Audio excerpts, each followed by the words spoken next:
السلام علیکم ورحمۃ اللہ وبرکاتہ۔ خوش آمدید کہتا ہوں اپنے اس چینل پر، اور اللہ سے دعا کرتا ہوں کہ اللہ تعالیٰ سب کو اپنے حفظ و امان میں رکھے۔ جیسا کہ پچھلی ویڈیو میں ہم نے آپ کے ساتھ وضو کا مکمل طریقہ شیئر کیا تھا، تو آج کی اس ویڈیو میں وضو کے مسائل بیان کریں گے۔ ویڈیو اچھی لگے تو لائک ضرور کریں، جزاک اللہ۔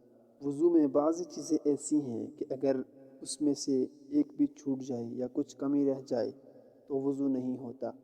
جیسے پہلے بے وضو تھے، اب بھی بے وضو ہی رہیں گے۔ ایسی چیزوں کو فرض کہتے ہیں، اور بعضی باتیں ایسی ہیں کہ ان کے چھوٹ جانے سے وضو تو ہو جاتا ہے، لیکن ان کے کرنے سے ثواب ملتا ہے، اور شریعت میں ان کے کرنے کی تاکید بھی آئی ہے۔ اگر کوئی اکثر چھوڑ دیا کرے تو گناہ ہوتا ہے۔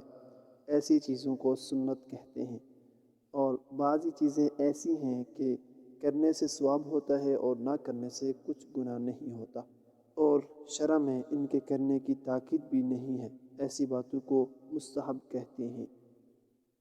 مسئلہ نمبر 1، وضو میں فرض فقط 4 چیزیں ہیں: ایک مرتبہ سارا منہ دھونا، ایک دفعہ کہنیوں سمیت دونوں ہاتھ دھونا، ایک بار چوتھائی سر کا مسح کرنا، ایک مرتبہ ٹخنوں سمیت دونوں پاؤں دھونا۔ بس فرض اتنا ہی ہے۔ اس میں سے اگر ایک چیز بھی چھوٹ جائے گی یا کوئی جگہ بال برابر بھی سوکھی رہ جائے گی تو وضو نہ ہوگا۔ مسئلہ نمبر 2، پہلے گھٹنوں تک دونوں ہاتھ دھونا اور بسم اللہ کہنا اور کلی کرنا، اور ناک میں پانی ڈالنا، مسواک کرنا، سارے سر کا مسح کرنا، ہر عضو کو 3 مرتبہ دھونا، کانوں کا مسح کرنا، ہاتھ اور پیروں کی انگلیوں کا خلال کرنا، یہ سب باتیں سنت ہیں، اور اس کے سوا جو اور باتیں ہیں وہ سب مستحب ہیں۔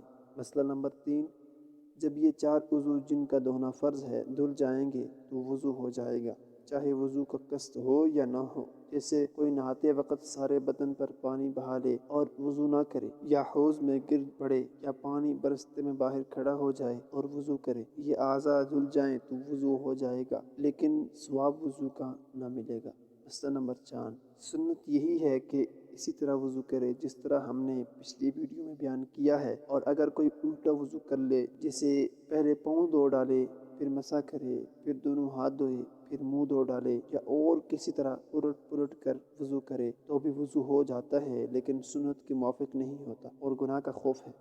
مسئلہ نمبر 5، اسی طرح اگر بایاں ہاتھ بایاں پاؤں پہلے دھویا تب بھی وضو ہو گیا، لیکن مستحب کے خلاف ہے۔ امید کرتا ہوں کہ آج کی چھوٹی سی ویڈیو آپ کو ضرور پسند آئی ہوگی۔ اگر پسند آئی ہو تو چینل کو ضرور سبسکرائب کر دیں، تاکہ اسی طرح کی اسلامک ویڈیوز کا نوٹیفیکیشن سب سے پہلے آپ حاصل کر سکیں۔ اپنا بہت سارا خیال رکھیے گا، ملتے ہیں نیکسٹ ویڈیو میں، تب تک کے لیے اللہ نگہبان۔